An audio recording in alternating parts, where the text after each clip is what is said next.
Welcome back to Trauma Talks with Crystal Boo. Glad to have you guys back. I want to talk to you guys today about the 3 ways to start trauma-informed shifts in your business or workplace today.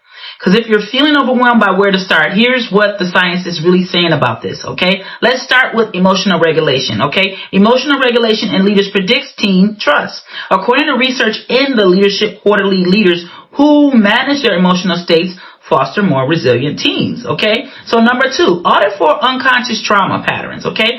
The ACEs score shows that childhood trauma correlates with chronic stress in adulthood, including how we work and how we lead.